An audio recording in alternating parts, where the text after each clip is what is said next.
Hey everybody, Matt McMullen here with another episode of Under the Goalpost, and today we're joined by one of the best young pass rushers in the NFL. It's George Karlaftis. And George, feels like you've been here forever now, but let's go back to draft night a couple of years ago. When you hear that the Chiefs are going to draft you, you're going to be a Kansas City Chief.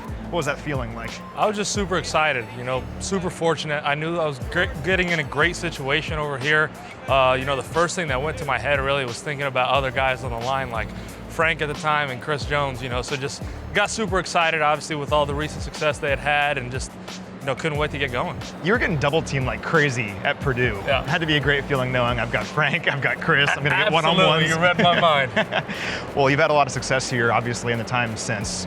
You never know what's going to happen as a rookie in your young career. You don't really have control of where you go, but all you've done is win Super Bowls. You're 7-0 in the playoffs. When I say that, what's that mean to you? What do you think about? I mean, it's amazing, we put in a lot of hard work, in the offseason. Camps are treacherous, and, the group of guys, we have so much trust and respect and love for each other that to kind of bring it all the way and bring it home has been amazing. It's been, every Super Bowl is kind of a once-in-a-lifetime experience. To get that back-to-back, I mean, it's amazing. I like asking the guys this. For you, was the first one the best, or was the second one where you successfully defend the first one better? Well, there's no feeling like the first one. Sure. And the second one happens, and then you start thinking about a third. And I think that didn't just happen for me, but for everybody else too. So that's how I'd answer that.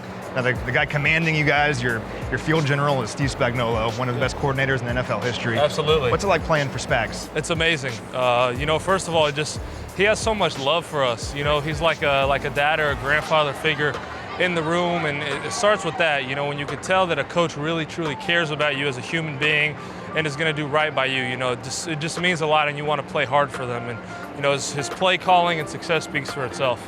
And you mentioned Chris earlier as well. It seems like you and Chris are just like best friends.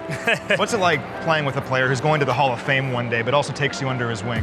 Yeah, I mean, it's been amazing. I wouldn't trade the situation I've been in here for the world.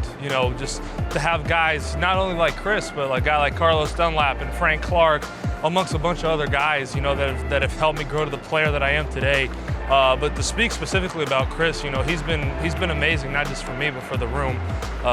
Just on the field is one thing, but off the field with the leadership and the knowledge that he brings to the room, it's been amazing. So for those that don't know, you were born in Athens, Greece. Yeah. You moved to America when you were in high school, is that right? That's correct. So when did you first fall in love with football?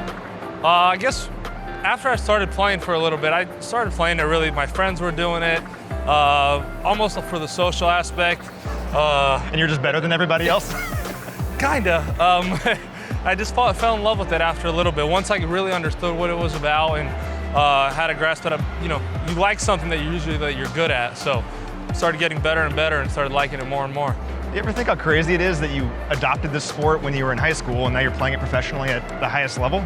It's crazy to think about, but I've said this to someone else. A lot of guys, if you look at in the league, start playing a little later on. Like Chris Jones didn't start playing till he was in high school, I believe, too. So it's every person's situation is different. Whether you started playing when you're 3 years old and you started playing in high school, college, or NFL, we're all here for a reason, and we're all here for one common goal.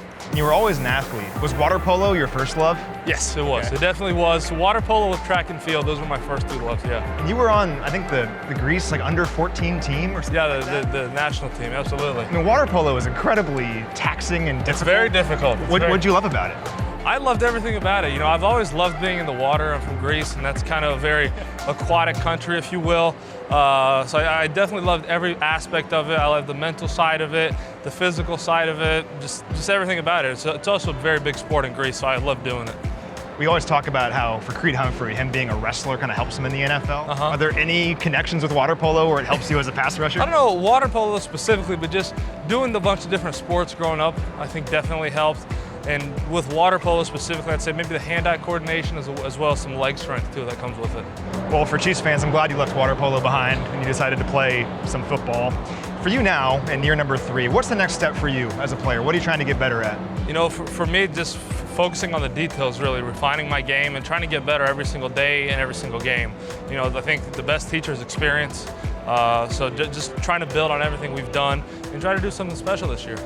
I ask all of our defensive players this because the atmosphere here in Kansas City, I think, is the best in the league. Yeah. When you're a defensive player, it's the playoffs, it's a night game, and you're pinning your ears back to get after Joe Burrow, Josh Allen, whoever it may be. What's that feeling like when the crowd is behind you? It's amazing. You know, there's nothing like it in the NFL. These fans are fired up, and you can tell they truly care about us. So it's amazing. You know, just gets you going, really. A lot of the time we have difficulty hearing the call from Nick and all that stuff, but it's awesome. I love it.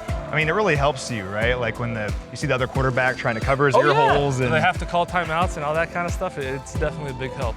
Well, we have one of the best defenses in the NFL. George Karlaftis, like I said, one of the best pass rushers in this league. He's a big part of it.